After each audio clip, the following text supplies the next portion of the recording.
Dear friends, my name is Anil. I am your English mentor. Friends, this is our session number 11 of spoken English classes. In this particular session, I'm going to teach you two interesting grammar concepts which will help you frame your sentences and enhance your spoken English. So let us start this particular session without any further delay.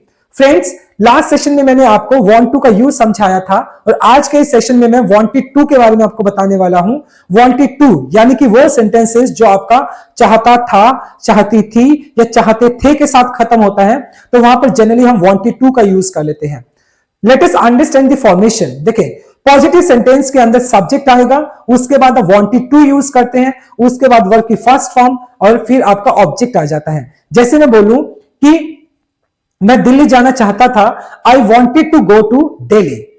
Way football खेलना चाहते थे, they wanted to play football. Ram एक laptop खरीदना चाहता था, Ram wanted to buy a laptop. तो इस तरीके से आप पॉजिटिव सेंटेंस को क्रिएट कर सकते हैं। Right now let us understand negative sentence. सबसे पहले आपका सब्जेक्ट आएगा, उसके बाद डिड नॉट आ जाएगा, उसके बाद वांट टू आ जाएगा, उसके बाद V1 आ जाएगा, उसके बाद ऑब्जेक्ट आ जाएगा। जैसे मैं दिल्ली नहीं जाना चाहता था, I did not want to go to Delhi. वे फुटबॉल नहीं खेलना चाहते थे, they did not want to play football. Ram laptop नहीं खरीदना चाहता था, Ram did not want to buy a laptop. तो इस तरीके से आप नेगेटिव सेंटेंस को फ्रेम कर सकते हैं। Now let us understand in case of interrogative. देखिए, इंटेरोगेटिव में क्या होगा, सबसे पहले आपका डिड आ जाएगा, फिर आपका सब्जेक्ट आ जाएगा, फिर वांट टू आ जाएगा, उसके बाद V1 आ जाएगा, उसके बाद ऑब्जेक्ट एंड लास्ट में क्वेश्चन मार्क आ जाएगा। जैसे मैंने पूछा, क्या तुम दिल्ली जाना चाहते थे, did you want to go to Delhi. क्या वे फुटबॉल खेलना चाहते थे, did they want to play football. क्या राम एक लैपटॉप खरीदना चाहता था, did Ram want to buy a laptop. तो इस तरीके से आप इंटेरोगेटिव सेंटेंसेस को फ्रेम कर सकते हैं।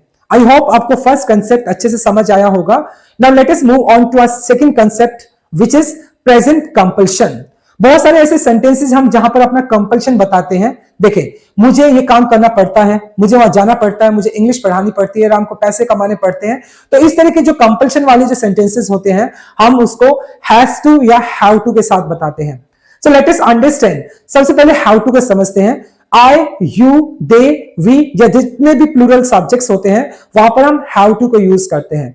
ही, शी, इट या सिंगुलर सब्जेक्ट्स के साथ हम हैज टू को यूज करते हैं। Right now let us understand positive sentence को देखते हैं। सबसे पहले सब्जेक्ट, उसके बाद हैव टू या हैज टू में से एक आ जाएगा, उसके बाद वर्ब की फर्स्ट फॉर्म, फिर आपका ऑब्जेक्ट आ जाता है। सपोज मैंने कहा कि मुझे इंग्लिश पढ़ानी पड़ती है, तो मैं बोलूंगा I have to teach English. Right, उनको फुटबॉल खेलनी पड़ती है, they have to play football. Right, Ram को नोट्स बनाने पड़ते हैं, Ram has to prepare notes. तो इस तरह के सेंटेंसेस में आपको कंपल्शन दिखाई पड़ रहा होगा। Now let us understand in case of negative sentence. देखिए, नेगेटिव सेंटेंस में क्या है, सबसे पहले आपका सब्जेक्ट आएगा, उसके बाद आपका डू नॉट या डज नॉट आ जाता है, और उसके बाद आप हैव टू यूज करेंगे, और उसके बाद V1 और लास्ट में आपका ऑब्जेक्ट आ जाता है। जैसे मैं बोलूं, मुझे इंग्लिश नहीं पढ़ानी पड़ती है, I don't have to teach English. उन्हें फुटबॉल नहीं खेलनी होती है या नहीं खेलनी पड़ती है, they don't have to play football. Ram को नोट्स नहीं बनाने पड़ते हैं, Ram does not have to prepare notes. तो इस तरीके से आप नेगेटिव सेंटेंस में सेंटेंस को फ्रेम कर सकते हैं। Right now let us understand in case of interrogative. Interrogative में डू या डज आपका सामने आ जाता है। सबसे पहले सब्जेक्ट आ जाएगा, उसके बाद फिर आपका हैव टू आ जाएगा, उसके बाद वर्ब की फर्स्ट फॉर्म और लास्ट में आपका ऑब्जेक्ट आ जाता है। जैसे मैं बोलूं, क्या आपको इंग्लिश पढ़ानी पड़ती है, do you have to teach English. क्या उनको फुटबॉल खेलनी पड़ती है, do they have to play football. क्या राम को नोट्स बनाने पड़ते हैं, does Ram have to prepare notes. तो इस तरीके से हम नेगेटिव सेंटेंसेस को भी फ्रेम कर सकते हैं। राइट, यानी कि नेगेटिव, पॉजिटिव और इंटेरोगेटिव सेंटेंसेस को हम फ्रेम कर सकते हैं। राइट, आई होप ये सेकंड ग्रामर कंसेप्ट भी आपको समझ में आया होगा। Now 10 examples are visible on your screen and I want you to prepare these all examples with want to and have to. आपको ये सारे के examples want to और have to के साथ बनाने हैं। Right? So my friends, this is all about from my side. Tomorrow I'll continue with the same session. Till then, bye bye, take care and have a nice day.